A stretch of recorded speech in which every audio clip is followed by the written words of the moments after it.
অনেক উদ্যোক্তাই আছেন যারা বেসরকারিভাবে একটি ক্লিনিক বা হসপিটাল দিতে চাচ্ছেন, কিন্তু একটি ক্লিনিক বা হসপিটাল দেওয়ার জন্য কোন লাইসেন্স নিতে হবে এই বিষয়টি কিন্তু অনেকেই জানে না।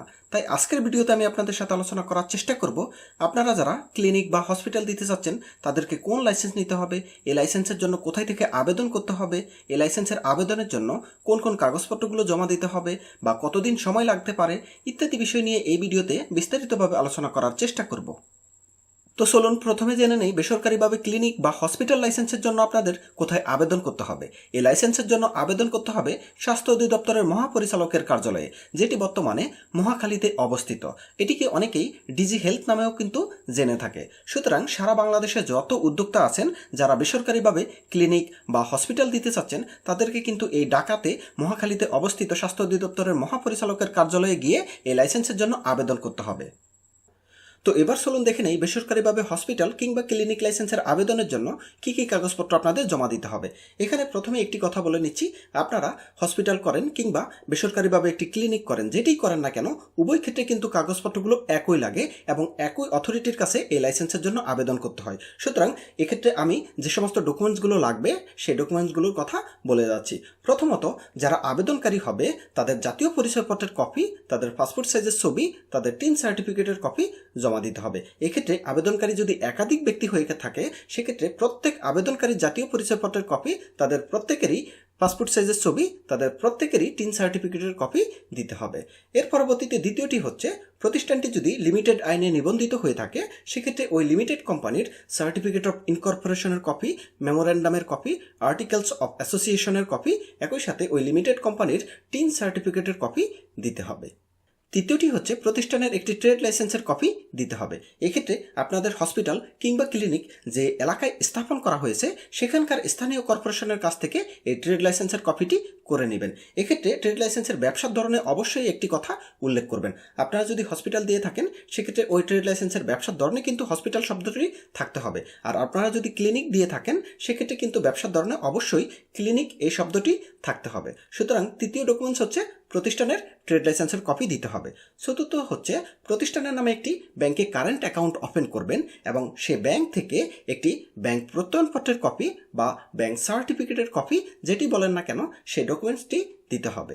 পঞ্চম হচ্ছে, প্রতিষ্ঠানের একটি ব্যাট সার্টিফিকেট করতে হবে, যেটিকে অনেকেই বিন সার্টিফিকেটও বলে থাকে। যেটি হোক না কেন এই ব্যাট সার্টিফিকেটের কপিটি দিতে হবে। এরপরে ষষ্ঠ নম্বরে হচ্ছে, প্রতিষ্ঠানের একটি পরিবেশের ছাড়পত্রের কপি দিতে হবে। এক্ষেত্রে আপনারা যে এলাকাতে থাকেন সেখানকার সংশ্লিষ্ট পরিবেশ অধিদপ্তরের অফিসে গিয়ে এই পরিবেশের ছাড়পত্রের কপিটি সংগ্রহ করে নেবেন। এর পরবর্তীতে সপ্তম যে ডকুমেন্টসটি লাগবে সেটি হচ্ছে একটি ফায়ার সার্টিফিকেটের কপি দিতে হবে। আপনারা যে বিল্ডিংয়ে ক্লিনিক বা হসপিটাল স্থাপন করেছেন সেখানকার ফায়ার প্রোটেকশন কীরকম বা অগ্নি নির্বাহক ব্যবস্থা কতটুকু আছে সেগুলো দেখে কিন্তু ফায়ার সার্টিফিকেট আপনাদেরকে প্রদান করবে। এরপর অষ্টম নম্বরটি হচ্ছে, আপনাদের প্রতিষ্ঠানকে একটি বর্জ্য ব্যবস্থাপনা চুক্তিপত্র করতে হবে। এক্ষেত্রে আপনাদের হসপিটাল বা ক্লিনিকটি যেখানে অবস্থিত সেখানকার স্থানীয় কর্পোরেশনের সাথে আপনারা যোগাযোগ করুন, তারা এই আপনাদের বর্জ্য ব্যবস্থাপনা চুক্তিপত্রের ব্যাপারে সহযোগিতা করবে। এক্ষেত্রে আপনাদের প্রতিষ্ঠানটি যদি ঢাকা সিটি কর্পোরেশন এরিয়ার মধ্যে হয়ে থাকে সেক্ষেত্রে এখানে বেসরকারিভাবে কিন্তু প্রিজম নামক একটি জনপ্রিয় প্রতিষ্ঠান, তারাও কিন্তু এ ধরনের বর্জ্য ব্যবস্থাপনার সহযোগিতাগুলো দিয়ে থাকে। সুতরাং তাদের সাথেও কিন্তু আপনারা যোগাযোগ করতে পারেন। আপনাদের প্রতিষ্ঠানটি যদি পৌরসভার মধ্যে হয়ে থাকে সেক্ষেত্রে আপনারা পৌর ভবনে যারা এই বর্জ্য ব্যবস্থাপনার ইন্সপেক্টর আছে তাদের সাথে কথা বলতে পারেন। আর আপনাদের প্রতিষ্ঠানটি যদি জেলা শহরের মধ্যে হয়ে থাকে সেক্ষেত্রে জেলা পরিষদে আপনারা যোগাযোগ করতে পারেন, সেখানে আপনাদেরকে এই বর্জ্য ব্যবস্থাপনা চুক্তিপত্রটি করে দিবে। এরপরে নবম নাম্বারটি হচ্ছে, আপনাদের ওই হসপিটাল বা ক্লিনিকটি যে ভবনে অবস্থিত সেখানকার ভাড়া চুক্তিপত্রের কপিটি জমা দিতে হবে। এক্ষেত্রে ওই ভবনটি যদি আপনাদের নিজস্ব মালিকানাধীন হয়ে থাকে সেক্ষেত্রে আপনাদের নামজারি বা জমা খারিজের কপিটি দিতে পারবেন। এরপরে দশম নাম্বারটি হচ্ছে, আপনাদের এই হসপিটাল বা ক্লিনিকে যে সমস্ত মেশিনারিজগুলো আছে তার তালিকা দিতে হবে। 11 নম্বরটি হচ্ছে, আপনাদের এই হসপিটাল বা ক্লিনিকের যে সমস্ত অ্যাম্বুলেন্সগুলো আছে সে সমস্ত অ্যাম্বুলেন্সের তালিকা দিতে হবে। এরপর 12 নম্বরটি হচ্ছে, আপনাদের এই হসপিটাল বা ক্লিনিকে কতগুলো শয্যা আছে, এই শয্যার মধ্যে কতগুলো সাধারণ শয্যা, কতগুলো কেবিন আকারে আছে সে সমস্ত তালিকা দিতে হবে। 13 নম্বরটি হচ্ছে আপনাদের এই হসপিটাল বা ক্লিনিকে কতজন বিশেষজ্ঞ ডক্টর আছে তাদের তালিকা দিতে হবে। একই সাথে যারা কর্তব্যরত ডক্টর হিসেবে থাকবে, অর্থাৎ যারা নিয়মিত আপনাদের এই হসপিটাল বা ক্লিনিকে থাকবে, সবসময় থাকবে, তাদের তালিকাও দিতে হবে। এরপরে 14 নম্বরটি হচ্ছে আপনাদের এই হসপিটাল বা ক্লিনিকে যে সমস্ত নার্সরা আছে তাদের তালিকা দিতে হবে এবং যে সমস্ত পরিচ্ছন্ন কর্মীরা আছে তাদের তালিকাও দিতে হবে। এরপর 15 নম্বরটি হচ্ছে হসপিটাল কিংবা ক্লিনিকের আবেদনের জন্য যে নির্ধারিত ফি আছে সে ফি জমা প্রদানপূর্বক ট্রেজারি চালানের কপিটি নিতে হবে। তো উপরোক্ত সমস্ত কাগজপত্রগুলো যথাযথভাবে প্রস্তুত করে সমস্ত কাগজপত্রগুলোকে আপনারা কম্পিউটারে স্ক্যান করবেন। স্ক্যান করার পরবর্তীতে এই স্বাস্থ্য অধিদপ্তরের যে অনলাইন ওয়েবসাইটটি আছে সেখানে গিয়ে আপনারা হসপিটাল কিংবা ক্লিনিকের জন্য কিন্তু আবেদন করতে পারবেন। আবেদনের পরবর্তীতে কোন প্রসিডিওরগুলো ফলো করা হবে আপনাদেরকে লাইসেন্স দেওয়ার জন্য। তো আপনারা যখন আবেদন করবেন, আবেদনের পরবর্তীতে স্বাস্থ্য অধিদপ্তর থেকে আপনাদের আবেদনকৃত সমস্ত কাগজপত্রগুলো যাচাই বাছাই করে দেখবে।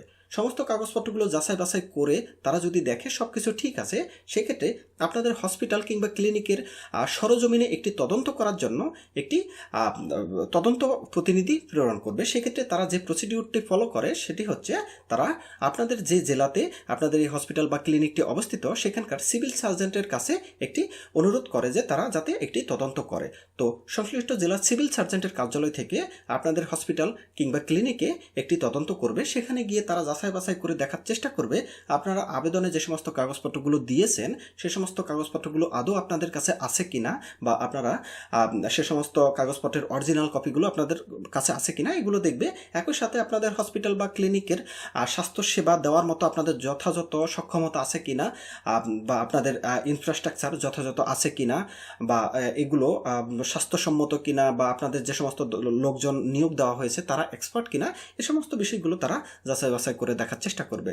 তো তারা সমস্ত কিছু দেখে একটি তদন্ত প্রতিবেদন আবার স্বাস্থ্য অধিদপ্তরে প্রেরণ করবে।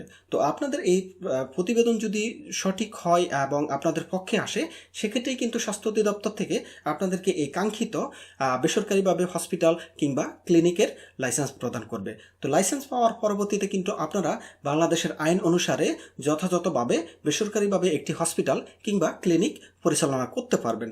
তো এই ব্যাপার নিয়ে, অর্থাৎ বেসরকারিভাবে হসপিটাল কিংবা ক্লিনিকের লাইসেন্স সংক্রান্ত ব্যাপারে যদি আপনাদের আরও কোনো প্রশ্ন থাকে সেক্ষেত্রে আমাদেরকে ফোন করতে পারবেন। আমাদের ফোন নাম্বার 01884952999। সবাই ভালো থাকবেন, সুস্থ থাকবেন। সবাইকে ধন্যবাদ। আল্লাহ হাফেজ।